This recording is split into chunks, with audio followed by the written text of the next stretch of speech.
Hello दोस्तों, ये कहानी चतुर तेनालीरामा की है। आइए शुरू करते हैं।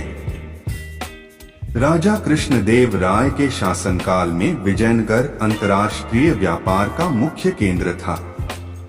दूरदराज के देशों से व्यापारी यहाँ आते थे। एक बार ईरान से एक व्यापारी आया। वह अपने साथ एक अनोखा पौधा लाया जिस पर खुशबूदार फूल लगे थे जो साल भर खिलते थे। राजा को वह पौधा बहुत पसंद आया। उन्होंने उसे अपने सोने के कमरे की बड़ी खिड़की के सामने बोने के लिए माली को कहा ताकि वे जब चाहे उसे देख सकें और फूलों की खुशबू से उनका कमरा महक जाए। माली ने ऐसा ही किया। जल्दी ही उस पौधे ने जड़ पकड़ ली और ढेर सारे फूलों से लद गया। एक दिन माली की बकरी रस्सी तुड़ाकर शाही महल में घुस आई और फूलों के समेत पूरा पौधा खा गई। इस घटना का पता चलते ही माली की तो जान ही निकल गई। राजा को बताने की तो उसकी हिम्मत ही नहीं हो रही थी।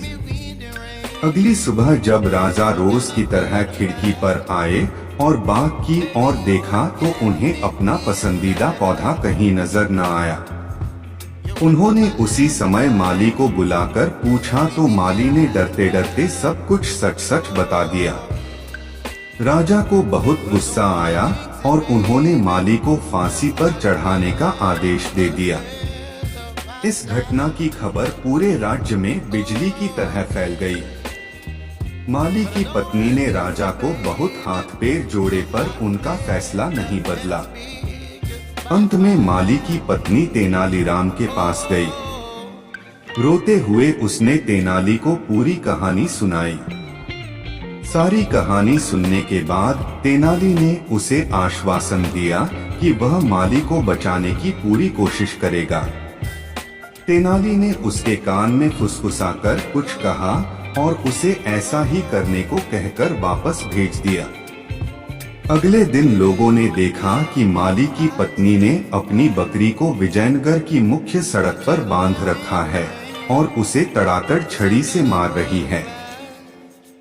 जब अधिकारियों और शाही सैनिकों ने उसे ऐसा करते देखा तो वे उसे पकड़कर अपने साथ राजा के पास ले गए। जब राजा ने उससे पूछा कि वह इस निर्दोष जीव को क्यों मार रही है तो वह बोली, महाराज, यह बकरी अपशगुनी है। इसी के कारण मैं विधवा होने जा रही हूँ और मेरे बच्चे अनाथ हो जाएंगे। यह अपनी ही गलती की सजा पा रही है। राजा ने अचरज से पूछा, अरे यह तो बकरी है, एक गूंगी निसहाय बकरी कैसे तुम्हें विधवा बना सकती है? सुबकते हुए माली की पत्नी ने कहा, महाराज, यह वही बकरी है जिसने आपके बाग का वो पौधा खा लिया जिसके कारण आपने मेरे पति को फांसी की सजा सुना दी। हालांकि कसूर सारा इस बकरी का है, मेरे पति निर्दोष हैं, फिर भी यह बकरी तो चैन से बैठी पत्ते चबा रही है और मेरे पति फांसी पर लटकने जा रहे हैं, इसलिए मैं इस बकरी को पीट रही थी। उसकी बात सुनकर राजा कृष्णदेव राय की आंखें खुल गईं और उन्हें अपनी गलती समझ में आ गई। महाराज ने कहा, तुम्हारा पति नहीं मरेगा, मैं उसे माफ करता हूँ और आजाद करता हूँ। अब मैं चाहता हूँ कि तुम भी इस बकरी को मत मारो और उसे शांतिपूर्वक घास खाने दो। इस प्रकार तेनालीराम की चतुराई ने एक बेगुनाह की जान बचा ली।